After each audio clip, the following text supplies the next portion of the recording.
Trump isn't even trying to hide his awfulness. His critics accuse him of being a wannabe dictator, so what does he do? He sits down with Hungarian dictator and elephant seal barking for a trout, Viktor Orban. Orban went down to Mar-a-Lago on Friday for an official fake state visit with the not president. Orban's a bad guy. In the last decade, he has weakened the institutions of democracy, eroded the legal system, and eliminated effective opposition. Did you ever know that you're my hero for trying to end democracy? And his personal madam, Ghislaine Maxwell, out of real prison last month and transferred her into what is basically a courtyard by Marriott. The woman who has all the information on everyone is suddenly in a prison that has Pilates class, thanks to President Trump, and nobody bats an eye about it. The Trump regime said, we're doing some stuff underground. We can't talk about it public, but the specific language the Trump regime used is that Trump's life would be in danger if the judge blocked this. It is an incredibly important national security interest, is what they were saying. Justice Department lawyers argue that work must continue on the ballroom, given the national security concerns, and that the White House was exempt from reviews that apply to federal agency construction projects like this.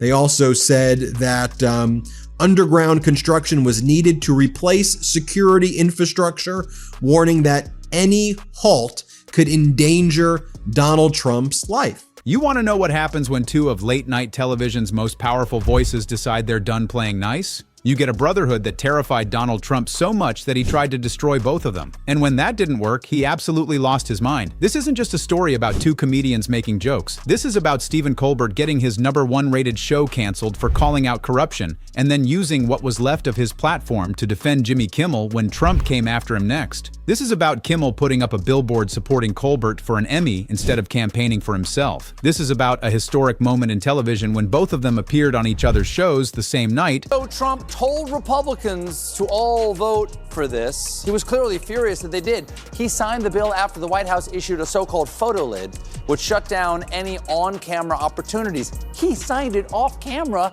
and he'll sign anything on camera. Executive orders, sneakers, lady parts, wall parts, a toddler. Trump is avoiding cameras. That's like the Pillsbury Doughboy avoiding nudity. It's impossible. You can't turn him off. He won't power down. He's like Ultron. He just keeps going. Every day, it's something crazier than the next. I made a list. This is all in the last 2 months. I made you a quick list. I will run through it. He paved over the Rose Garden. He's building a golden ballroom at the White House. He's planning a UFC fight at the White House. He cut off Kamala Harris's Secret Service protection. He named himself host of the Kennedys. That raised red flags, and at the Midas Touch Network over a month ago, we did a deep dive investigative piece where we said this entire ordeal is about Donald Trump wanting to redo the underground bunker that was first built by FDR during World War II, and it has since been reinforced to deal with potential nuclear attacks, but that Donald Trump wanted to reinforce it due to his paranoia. Remember, we gave you the historical analogs. Toasted each other with tequila and dared Trump to come at them again. And Trump? He went absolutely nuclear, multiple times, because he realized something that terrified him. He couldn't silence them. Even when he got one of them canceled and the other one suspended, they just kept destroying him, together. Before we break down every moment of this warfare, hit that subscribe button and turn on notifications, because this story proves that when people stand together, authoritarians lose. On Friday, Donald Trump posted, "I absolutely love that Colbert got fired. His talent was even less than his ratings."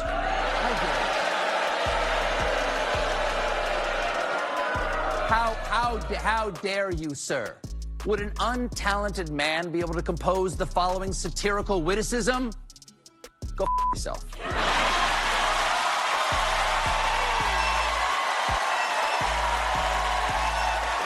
Mr. President, I want you to know sometimes when I watch you striding across the White House lawn so confidently, with so much masculinity, I'll admit it, I get sexually aroused. Thank you for breathing life back into my once slumbering penis. That was very well stated, listen. This is about the secret bunker underneath the White House. When the East Wing of the White House was demolished by Donald Trump, he talked about building the Golden Ballroom.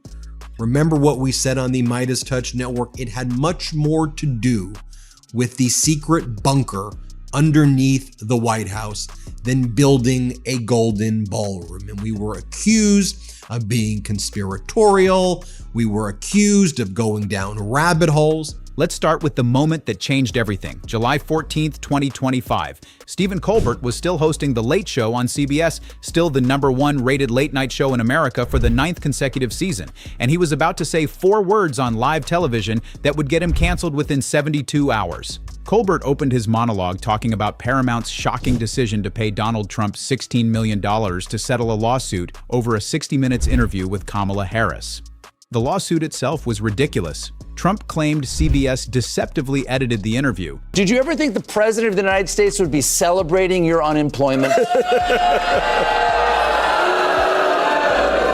I mean, that son of a bitch, you know, is really unbelievable. Mr. Son of a bitch. I mean, Mr. Yes, yeah, no, I never imagined that we'd ever have a president like this, and I hope we don't ever have another president like this again. I mean,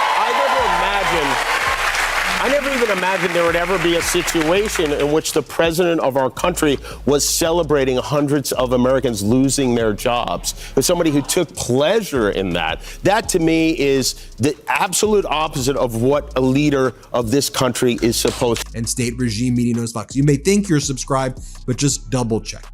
So, just to give you a brief history lesson here, a bunker was built underneath the White House by FDR during World War II. It was since reinforced. It has its own ventilation system. It was meant to, in theory now, withstand nuclear attacks.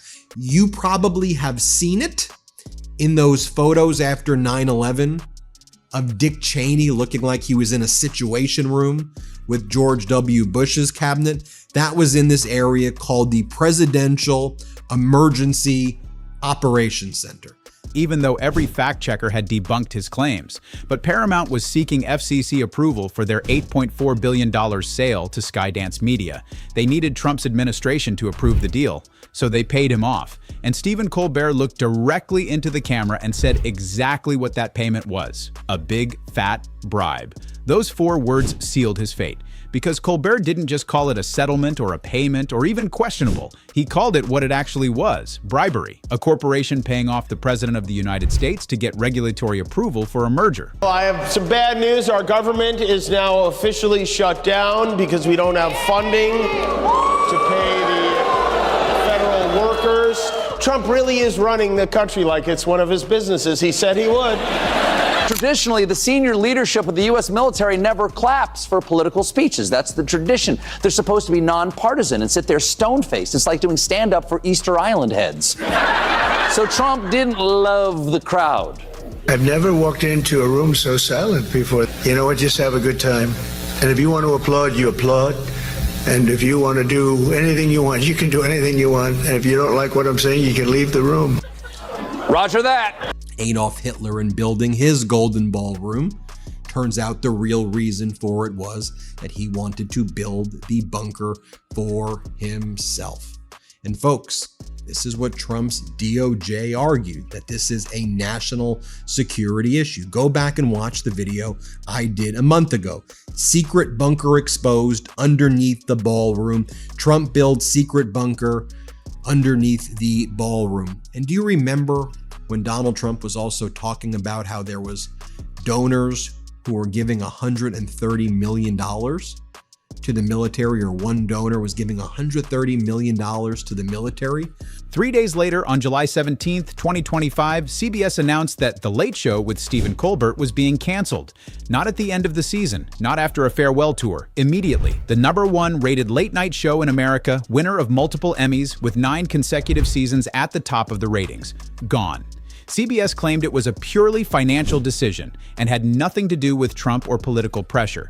Nobody believed that. Not when the show was #1, not when it was 3 days after Colbert called out the bribe. For his date with the British press by yelling at a reporter from Australia who dared to ask about the billions of dollars he's been raking in since the election. President Trump that a president in office should be engaged in so much business activity. Well, I'm really not. My kids are running the business. I'm here. You know what the activity, where are you from? I'm from the Australian Broadcasting Corporation, Port Vaughan and Program. Well, the Australians, you're hurting Australia, right? In my opinion, you are hurting Australia very much right now. And they want to get along with me. You know, your leader is coming over to see me very soon. I'm going to tell him about you. You set a very bad tone. Go ahead, John. Here's Trump on Saturday mocking the speech impediment Joe Biden has had since childhood. 2 nights ago, we all heard Crooked Joe's angry, dark, hate-filled rant of a State of the Union address. Didn't it bring us together? Remember, he said, I'm going to bring the country together. Wow. Wow.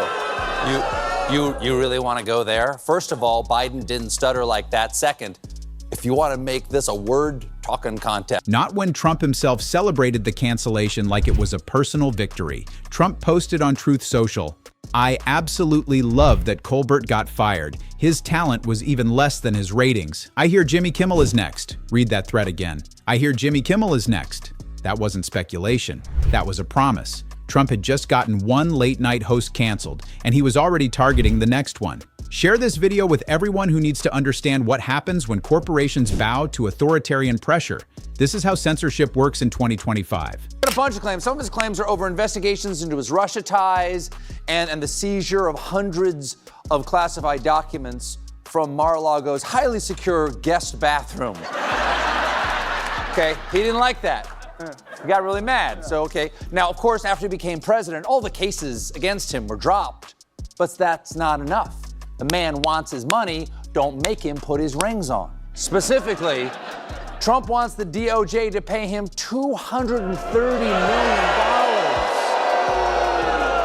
which, from the sound of this audience, is obviously ridiculous. Republicans are siding with Democrats to force it. They want to see it all. They want to know who Jeffrey Epstein's friends are, which I have to say, I know who one of them is. He looks like this. The guy, that husky one in the pink tie yes, that is a man Jeffrey Epstein described as his. But now Trump's own DOJ, in a court argument before federal Judge Leon, in a federal court proceeding yesterday, they said that they can't stop their construction of Trump's Golden Ballroom because of national security reasons. The Trump DOJ said, "Judge, we can't talk about this publicly. We can potentially brief you in private, but this is a national security matter." The Golden Ballroom is a national security matter. That's what Trump's DOJ is saying. But Stephen Colbert wasn't going quietly. On July 22, 2025, he came back on air knowing he only had a few months left before CBS pulled the plug completely. And he delivered what might be the most defiant monologue in late-night television history. He looked directly into the camera and addressed Trump with 2 words that CBS had to bleep, but everyone knew he said, "Go fuck yourself." Even tried a case as a prosecutor, and now she never will again. This was the most crushing defeat for Lindsay Halligan since she was 3rd runner-up at the Miss Colorado pageant in 2010. According to the court ruling, all actions flowing from Ms. Halligan's defective appointment were unlawful exercises of executive power and are hereby set aside, which is a nice way of saying, man, did they royally F that one up. Sometimes you get hung up on how evil they are. You forget they're also dumb. So, Trump signed the bill. It is now law. The Epstein files must be released. Specifically, the Justice Department now has 30 days to publish whatever information it has, meaning the deadline is December 19th. So it's going to be a very special Jake Gyllenhaal's birthday. And I wouldn't have made that reference, Jake, if you ever invited me to your party. I said, they're tearing down the East Wing. Trump saying the military is involved. I wonder if that's really what they're doing. And authoritarians tend to think alike, and Hitler wanted that bunker badly. And you could imagine Donald Trump seething in his paranoia, saying, I need a bunker, especially if Donald Trump doesn't want to leave.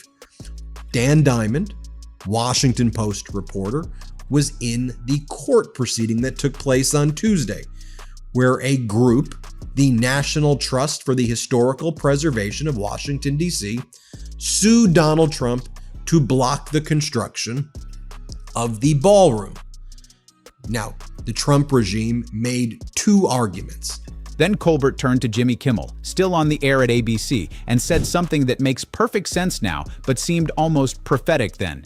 Kimmel, I am the martyr. There's only room for one on this cross. So for the next 10 months, the gloves are off. Colbert knew what was coming. He knew Trump wouldn't stop with just him. He knew Kimmel was next on the list, and he was telling his friend, his colleague, his brother in this fight, I'm the sacrifice. Use the time I'm buying you to fight back harder than ever. And that's exactly what Jimmy Kimmel did. Well, I tell you, folks, I definitely did not call this one, but evidently The Late Show has outlasted the United States federal government. Because we're still open and they done shut down. But you know what? Maybe this is a good thing. You know, the government hasn't been working that great lately. Just to give you some perspective, the government being shut down is even worse than when it's up and running. Republicans would like you to believe that Democrats shut the government down, but the bill they wanted the Democrats to sign would knock out about 15 million Americans from health insurance.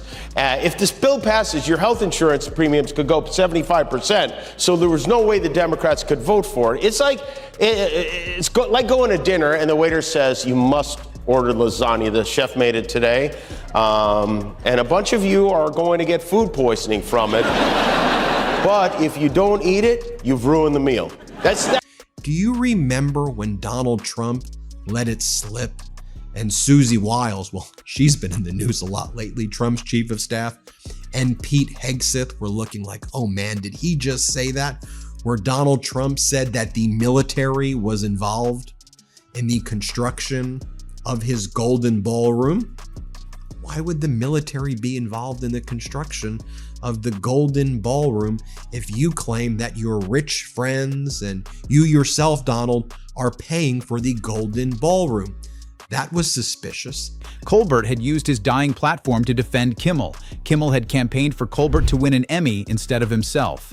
They had done a historic crossover that became a master class in mutual support. They had both refused to be silenced.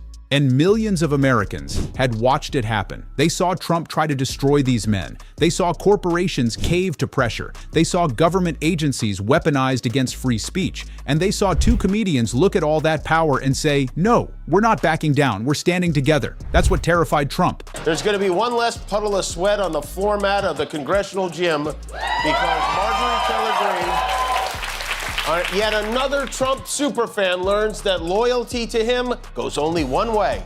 I refuse to be a battered wife, hoping it all goes away and gets better.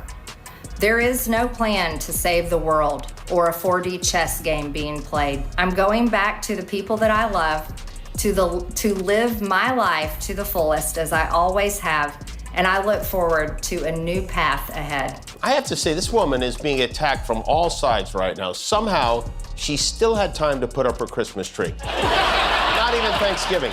She says Congress is beholden to the super wealthy and ignores the needs of ordinary Americans. She says her party has no plan for health care and that the Jeffrey Epstein files are not a hoax, as the president claims they are. To which I say, welcome to reality, Marge. We're glad to have you here. Make yourself at home. Ladies and gentlemen, hold on. Are the Epstein files out yet? No? Okay. How about now? Are they, All right, just checking. You'll let me know.